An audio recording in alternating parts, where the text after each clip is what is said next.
Mari kita satu di dalam doa. Ya Tuhan, Allah Bapa kami yang bertahta di dalam kerajaan sorga, terima kasih Tuhan, Engkau mengumpulkan kami semua di tempat ini untuk memuji dan memuliakan nama-Mu. Tuhan, kami hendak mendengarkan sabda firman Tuhan.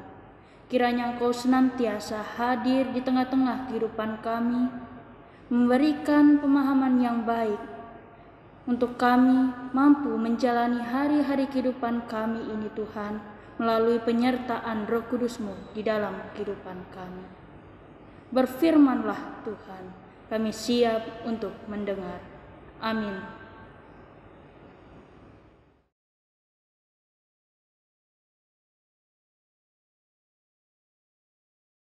Bapak, Ibu, dan Saudara yang dikasihi oleh Tuhan, sebagai pengikut Kristus, memiliki sikap hidup yang rendah hati bukanlah hal yang mudah dan juga tanpa tantangan.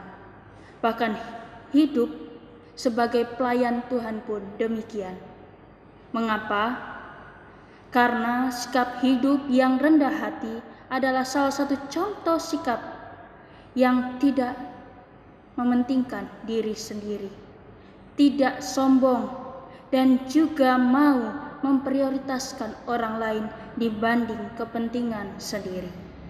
Tentu bukan hal yang mudah untuk dilakukan, tetapi kita semua dapat belajar dan berproses untuk memiliki sikap hidup yang rendah hati di dalam kehidupan kita. Bapak Ibu yang dikasihi oleh Tuhan, seperti halnya pembacaan kita pada saat ini, Rasul Paulus di dalam suratnya kepada jemaat di kota Korintus menasihatkan bahwa untuk memiliki sikap kerendahan hati, kita harus kembali lagi meng-cross-check diri kita, yaitu mau mendengarkan. Dan pada pemahaman ini di ayat yang ke-6, Rasul Paulus mengatakan, "Saudara-saudara, kata-kata ini aku kenakan pada diriku sendiri dan pada Apolos, karena kamu, supaya dari teladan kami kamu belajar apakah artinya ungkapan, jangan melampaui yang ada tertulis, supaya jangan ada di antara kamu yang menyombongkan diri dengan jalan mengutamakan yang satu daripada yang lain." Dari pemahaman ini, kita dapat melihat bagaimana Rasul Paulus menginginkan jemaat di kota Korintus untuk meneladani sikap hidupnya dan juga Apolos sebagai pelayan Tuhan. Mengapa demikian? Karena sebagai pengikut Kristus, kita perlu memiliki sikap hidup yang rendah hati, yang merupakan cerminan sikap mengasihi sesama kita. Dan itu adalah cerminan dari kasih Kristus kepada semua orang. Dan sikap rendah hati ini juga kita dapat mencerminkan itu di dalam kehidupan kita hari lepas hari, baik di dalam keluarga maupun di dalam kegiatan kita, apapun itu, baik di dalam rumah maupun juga di tempat kita bekerja.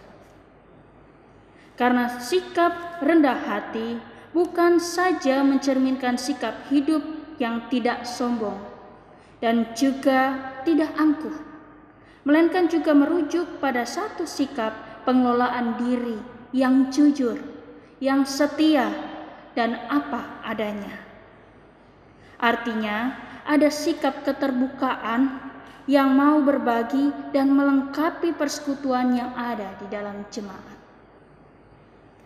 Bapak Ibu yang dikasihi oleh Tuhan, pada perenungan saat ini ingin mengingatkan kita semua bahwa betapa sikap rendah hati itu penting dimiliki oleh kita sebagai pengikut Kristus. Kita dapat membayangkan apa yang terjadi ketika kita tidak memiliki sikap rendah hati. Tentunya jika kita tidak mempunyai sikap rendah hati, maka yang terjadi adalah chaos, kehancuran, dan akan terjadi perpecahan di dalam jemaat. Dan tentunya secara tidak sadar kita akan menyakiti perasaan saudara-saudara kita, dan bahkan dapat saja menjadi batu sandungan bagi orang lain. Tentunya kita tidak menginginkan hal yang demikian, bukan? Dan pada ayat yang ke-7 sampai dengan 8, Rasul Paulus menekankan bahwa sebab siapakah yang menganggap engkau begitu penting, dan apakah yang engkau punyai yang tidak engkau terima, dan jika engkau memang menerimanya, mengapakah engkau memegahkan diri seolah-olah engkau tidak menerimanya? Kamu telah kenyang, kamu telah menjadi kaya tanpa kami, kamu telah menjadi raja. Alangkah baiknya kalau benar demikian, bahwa kamu telah menjadi raja, sehingga kami pun turut menjadi raja dengan kamu. Bapak Ibu yang dikasihi oleh Tuhan, dasar dari kerendahan hati seorang pengikut Kristus ialah menyadari bahwa berkat bawaan atau karunia rohani yang kita miliki itu berasal dari Allah, dan karenanya tidak memberikan alasan sedikit pun untuk kita merasa unggul diri, merasa bergengsi atau sombong. Segala yang kita miliki dan posisi yang kita raih ini berasal dari karunia Allah. Oleh sebab itu tidak ada tempat untuk kesombongan. Hanya ada ucapan terima kasih dan syukur kepada Allah Sang Empunya kehidupan ini. Karena menurut Paulus pada ayat yang ke-8, ini menekankan betapa anggota jemaat di Korintus bermegah karena hikmat mereka, pengetahuan mereka yang lebih tinggi, dan karunia rohani. Paulus menunjukkan kepada jemaat bahwa kehidupan yang seperti itu sesungguhnya tidaklah mencerminkan sebagai pengikut Kristus yang setia. Bahkan Paulus juga menunjukkan kepada jemaat bahwa kehidupan yang sesungguhnya dari seorang percaya adalah mau memikul salib, yaitu mau memikul penderitaan. Bahkan Paulus memberikan kesaksian akan dirinya sendiri sebagai pengikut Kristus pada ayat yang ke-9 sampai dengan ayat yang ke-13. Sebab menurut pendapatku, Allah memberikan kepada kami para rasul tempat yang paling rendah, sama seperti orang-orang yang telah dijatuhi hukuman mati. Sebab kami telah menjadi tontonan bagi dunia, bagi malaikat-malaikat, dan bagi manusia. Kami bodoh karena Kristus, tetapi kamu arif dalam Kristus. Kami lemah, tetapi kamu kuat. Kamu mulia, tetapi kami hina. Sampai pada saat ini kami lapar, haus, telanjang, dipukul, dan hidup mengembara. Kami melakukan pekerjaan tangan yang berat. Kalau kami dimaki, kami memberkati. Kalau kami dianiaya, kami sabar. Kami telah menjadi sama dengan sampah dunia, sama dengan kotoran dari segala sesuatu sampai pada saat ini. Bapak Ibu yang dikasihi oleh Tuhan, dari ayat ini menggambarkan bagaimana kehidupan pelayanan yang dijalani oleh Paulus di dalam pelayanannya dan kesaksiannya. akan dirinya sendiri yang menjalani sebagai kehidupan seorang rasul yang penuh dengan penderitaan, yang dilihat oleh dunia dan oleh malaikat, bahkan juga oleh jemaat, baik suka maupun duka. Ia sebagai seorang pelayan, ia jalani dengan penuh rendah hati. Karena saya yakin, Paulus pun dalam menjalankan semuanya itu, ia memasrahkan seluruh kehidupan dan matinya hanya kepada Tuhan. Sehingga kematian bukanlah menjadi hal yang menakutkan baginya, melainkan sebagai keuntungan, karena hingga akhir hayatnya ia tetap memegang iman percayanya. Bapak Ibu yang dikasihi oleh Tuhan, kita sebagai pelayan Tuhan adalah seorang pelayan yang tidak diutus untuk mencari pujian, kekayaan, ataupun popularitas, melainkan kita diutus untuk mampu menjadi berkat bagi banyak orang.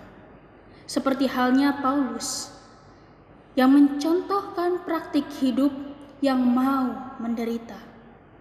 Kita pun dapat menjadi saksi Kristus, bukan saja melayani di dalam gereja, tetapi dapat juga kita melayani di rumah dan menjadi berkat bagi seluruh keluarga kita.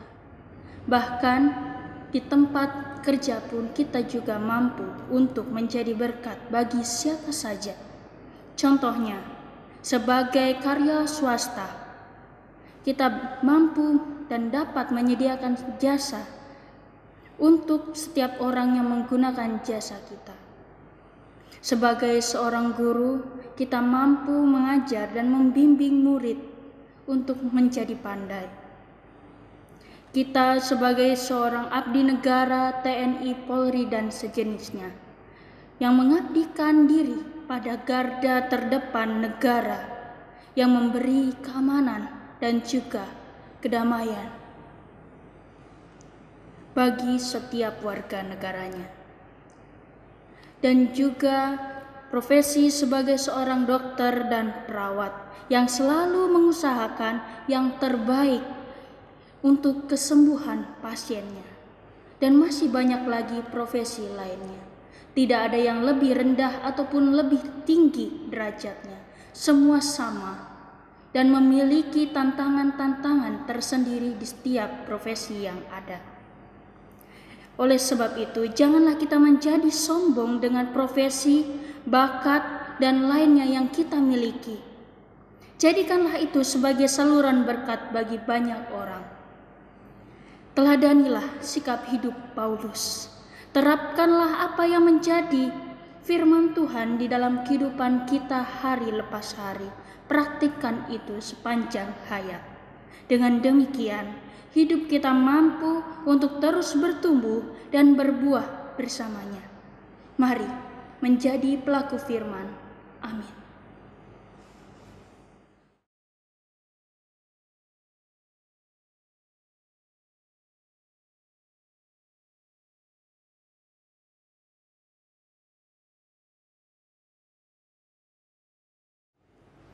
Bapak, Ibu, dan Saudara yang dikasihi oleh Tuhan, jadikanlah firman Tuhan yang telah kita dengar ini terlaksana di dalam kehidupan kita hari lepas hari. Oleh sebab itu, marilah kita arahkan hati kepada Tuhan dan terimalah berkat-Nya. Tuhan memberkati engkau dan melindungi engkau. Tuhan menyinari engkau dengan wajah-Nya dan memberi engkau kasih karunia. Tuhan menghadapkan wajah-Nya kepadamu dan memberi engkau damai sejahtera. Amin.